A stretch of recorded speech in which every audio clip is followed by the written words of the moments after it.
In the town of Midwich, California, a mysterious entity travels through the sky and lands near the coast. Dr. Allen is woken up by a strange whispering like noise, but his wife Barbara tells him it's just his imagination. Meanwhile, Frank drops his wife Jill at the school she works before driving out of town for a construction job. Lots of people in town visit the local school because they're having a lovely festival. When the clock hits 10 o'clock, suddenly everyone passes out on the spot, including pets and wild animals in the area. Many vehicles crash, and before Frank can cross the border, he gets affected too, and his car explodes as he crashes too. Soon, cops from other towns are sent to investigate the situation, and the first two that cross the border also fall asleep. While other officers paint a white line to mark the limit of the strange effect, special forces and scientists are sent to the area. Susan, an epidemiologist working for the government, is leading the group. Alan had also left for work and returns as soon as he hears the news, but he isn't allowed to walk into town. An officer puts on a mask and walks past the border, but as soon as he starts passing out, the others drag him back by using a rope. Alan wonders if this may be some kind of chemical gas, but Susan discards the idea, explaining the edges of the affected areas are too exact. Suddenly, the animals nearby start waking up, and exactly at 4 p.m., every person and pet in town wakes up with no idea of what happened. There are a few signs that time passed like an overflowing tub, and sadly, a man that burned down when he fell on his grill. The police and the special forces rush into town to carry on the investigation, and the locals get startled by men in hazmat suits scanning the whole area for clues. As she tries to clear her head, Jill sees a truck pass by with Frank's destroyed car and immediately understands what it means. Sometime later, Jill starts feeling sick at work. Callie visits Alan because she's feeling sick as well, and she can't believe the diagnosis. At church, Reverend George finds Melanie crying her heart out. It turns out all the women in town are suddenly pregnant, and in many cases, they have no explanation as to why. Callie's husband Ben has been away on a work trip, and Melanie has never been with a guy. Soon, Ben comes back from his trip, but he isn't happy at all because he thinks his wife has cheated on him. After learning that Barbara is pregnant as well, Alan goes to see Jill, who is also expecting. He brings some worrisome news. All the pregnancies seem to have started on the day of the blackout. This news spreads around town, and in the evening, all the locals gather at the meeting hall to discuss the issue. Some people think the babies are going to be deformed, but Alan assures them the tests have shown no abnormalities. Susan then makes a big announcement. If any woman wants to terminate the pregnancy, they're free too, but those who decide to keep them will have all prenatal expenses paid and get $3,000 each month. The only rule is to let Susan watch and study the children on a regular basis. She also offers a medical team for those women who choose the termination. Once the meeting is over, Jill checks on Callie and learns Ben is moving out because he doesn't believe her story. Callie is starting to believe she may choose termination. That night, all the pregnant women dream of themselves with big bellies while a mysterious blue light surrounds them. The next day, Susan is shocked to learn every single woman is keeping the baby. Time passes and the pregnancies continue as normal, so the women take the usual motherhood classes. One night, they all start having contractions at the same time, so they are taken to a barn where Susan has set up a special maternity ward for the occasion. All the babies are born naturally at the exact same time, looking healthy and human. Ben even comes to be with Callie and their new son. Unfortunately, there's an exception. Melanie is feeling very sick and taken to intensive care, where she gives birth to a stillborn. Susan immediately takes the dead fetus away to a van, which is noticed by George. When he demands an explanation, Susan says she wants to do an autopsy later and that she didn't want the other mothers to see a dead baby. Sometime later, Alan meets with Susan to discuss their observations. There are a few interesting things like the baby's hair being extra soft and their nails being narrower than normal. DNA tests so far have shown normal genetics, but all the babies seem to have the same results, as if they were siblings from the same parent. Meanwhile, Jill is at home with her boy when she discovers he can already spell his name with toys at such a young age. Barbara's daughter already looks much older, and when she throws her food bowl on the ground, Barbara scolds her for it. The girl doesn't like this, and her eyes start glowing to control Barbara's body, forcing her to put her arm in boiling water. As Barbara screams in pain, Jill arrives for a visit and pulls her out before she loses her hand. Later at the hospital, Barbara is too scared of her daughter to tell Alan what happened. When she's finally discharged, Barbara can't stand being home with the girl and crosses the woods to look at the ocean. Inside the house, the child senses this and uses her powers again, making Barbara fall off the cliff. Time passes and the babies grow into healthy but very creepy young children. They all have the same white hair, pale skin, blue eyes, and are very smart. However, they don't seem to have individual personalities or empathy, always wearing the same blank face.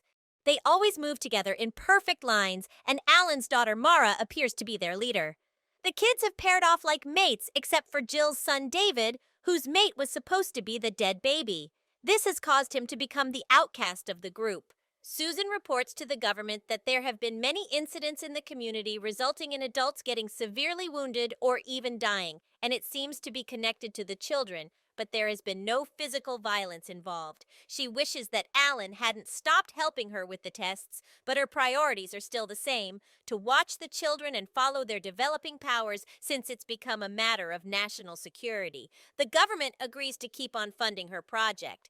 Sometime later, the children go to Susan's lab for their monthly tests. They admit they can read minds and that they're annoyed because Susan is trying to hide her thoughts by thinking of a wall. When an ophthalmologist checks a child's eyes, she notices a very strange color shift and gets so nervous that she accidentally grabs the wrong drops, causing the kid to scream in pain. The doctor immediately cleans the eye and looks at it again, noticing how it becomes red before Mara appears at her door with red eyes as well. Mara forces the doctor to empty the drops bottle in her own eyes, leaving her blind. Meanwhile, Jill tells Alan they need to do something because the creepy kids don't belong in normal classes and are getting in the way of the normal kids' education. Jill wants Alan to teach them instead, especially to impart empathy, but Alan refuses. Later at home, Jill tries to brush David's hair, but he immediately stops her and says he's old enough to take care of himself. Then Jill tries to talk to him about what happened to the doctor, and David begins to understand the concept of empathy. The next day, David walks away from the group, which is noticed by Mara. He goes to the cemetery and finds Melanie getting drunk. She can't stand looking at him and decides to leave. So David reads her mind and learns that lately Melanie has been considering self-deleting. In the meantime, the other kids go to investigate the barn where they were born. Shortly afterward, Melanie ends things for herself as David predicted, and during the funeral, George warns the locals about the possible evil nature of the kids. Later, Alan goes to the cemetery and bumps into David, who admits to be looking for the dead baby's grave. Shocked by the fact the kids know about the missing baby, even though nobody told them, Alan explains the dead baby isn't there and the two bond over having lost someone, which teaches David more empathy. As Alan looks at Barbara's grave, David holds his hand. This encounter changes Alan's mind, and he agrees to teach the children. During their first class, they answer Alan's questions at the same time, not understanding he speaks to each of them as individuals. They also know how to discuss philosophical concepts pretty well for their ages. Suddenly, Alan is called by the principal, so he starts telling the kids what to do, but they don't let him finish. By reading his mind, they already know what books to grab and what chapter to read. They all move at the same time in perfect synchronization as if they shared a mind. While Alan is gone, the janitor comes to the classroom to tell the kids he's on to them and threatens them with his broom. The handle ends up hitting one of the boys on the head, and all the kids immediately stand up as the eyes start to glow. They use their power to make the janitor walk out of the classroom and climb a ladder to the roof to then push him off, causing him to fall on top of a car and get impaled on his own broom. Later at home, Mara tells Alan that there'll be changes. Worried and scared, Alan goes to see Susan, who confirms the kids have a communal consciousness. She also reveals the same thing has happened in other countries, always in remote and isolated communities. Susan has many theories of what's going on, but her strongest one is that an extraterrestrial being is using humans as hosts to have children. She desperately wants Alan to work with her again, and to convince him, she takes him to the basement, where she reveals the dead fetus, which has mutated into an ugly alien-like body. Alan becomes angry because she's been hiding this, so Susan explains she couldn't let the information slip, but the kids are growing more powerful and she won't hold on for much longer. Alan still refuses to return to the project and goes home, only to find Mara packing. Later in the evening, the parents drop all the kids at the barn. Jill tries to convince David to stay with her, saying he's different. However, David leaves anyway. A few days later, Ben makes his way to the barn, determined to pick up his daughter. A kid blocks the way and Ben almost runs over her, but he stops his truck just in time. As he comes out, the children surround him with glowing eyes and force Ben back into the truck to make him drive right into a fuel tank, causing a huge explosion that instantly kills him. At the same time, Susan shares some worrisome news with Alan. All the other towns with blackout children have been destroyed because their respective governments considered them too dangerous. Afterward, Mara notices that David is thinking about the dead baby and calls him out for having emotions. Nearby, George hides in the tall grass and gets ready to shoot the kids. However, they find him first and force him to self-delete. Moments later, Susan and her team are packing up while the locals begin gathering on the streets with torches to riot against the kids. A few children suddenly block their way and their eyes glow as they make a woman drop her torch to burn her down. Soon the cops start patrolling the town as they announce a state of emergency, threatening to arrest anyone still out on the streets. Meanwhile, the other kids approach Susan in her office and make her reveal where she's hiding their dead sibling.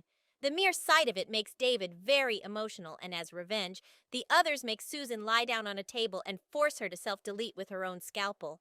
Not far from there, Alan breaks into a construction company to steal some explosives before rushing to the school to check on Jill. He tells her he has a plan and kisses her before locking her up so she can't get hurt.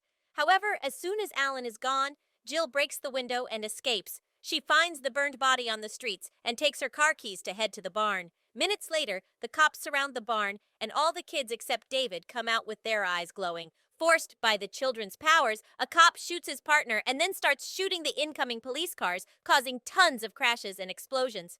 The cops that manage to survive start shooting each other, and a massacre ensues until nobody is left. There's also a police helicopter flying above them, but the children make it crash on the ground too. Eventually, Alan arrives and hides the bomb inside a briefcase before meeting with the kids inside. Mara is suspicious of how nervous he looks and tries to read his mind, so Alan makes an extra effort to think of a wall and keep it up. The other kids join Mara to put their power together and go against Alan's defenses, while Jill sneaks through the back, intending to take David with her. The kids sense her and make her stop before going back to Alan, who won't hold on for much longer. Jill tries to take David again, and when the kids turn their eyes on her, David pushes them and escapes with his mother. Then the kids turn on Alan again and bring their powers to the max to finally break Alan's mind wall. But by the time they see the bomb is too late, the explosives go off and destroy the barn, killing all the children and Alan in the process. Jill and David survive and escape in a car, determined to find a place where nobody knows who they are. Thank you for watching! We hope this video sparked inspiration and provided valuable insights. Don't forget to like, share, and subscribe for more content. Stay tuned for our next adventure together. Until then, keep exploring, learning, and growing. See you in the next video!